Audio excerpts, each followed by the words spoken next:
না না না আমি হাত ধুতে যাচ্ছিলাম। হাত ধুতে কি এগুলো কি খাবে? না মানে এগুলো কি খাবে? বসুনটা বেশি হয়ে গেছে। আনলিমিটেড বিরিয়ানি বলে আর না খেতে না না এখানে আরে দেখো সেটটা অবস্থা দেখুন। আমি হাত ধরেছি, আমার দাদা হাত ধরলে কিন্তু হাত খুলে নেবে। ওটা আমার হচ্ছে ব্যাপার।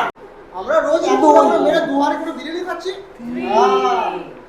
যখন তুই নিয়েছিস রাইস, যখন তুই নিয়েছিস তখন তোকে পুরোটা ফিনিশ করতে হবে। তা বলে জোর করে খাওয়া যায় না, তুমি বলো। তাহলে তুই কি করবি? ডাস্টবিনে ফেলবি? আর কি করা যাবে? এখান থেকে তুই যতটা রাইস নিয়েছিস ততটা রাইস যদি না খেতে পারিস, এই বর্ধমান থেকে তোকে আমি বাড়ি যেতে দেবো। কি বলো?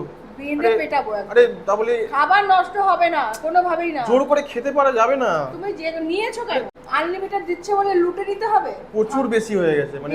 ভালো খাবার, টেস্টি খাবার বলে তুমি লুটে নিয়ে নিয়েছো, না, মানে এখন ডাস্টবিনে ফেলবে। কি করবো এবার? খেতে হবে। দেখো এইভাবে কি খাওয়া যায় পুরোটা? আমি কিচ্ছু জানি না, তুমি যেরকম ভাবে খাবে খাও, জগিং করে এসো দরকার পড়ে, কিন্তু খাবার খেয়ে তারপরে বাড়ি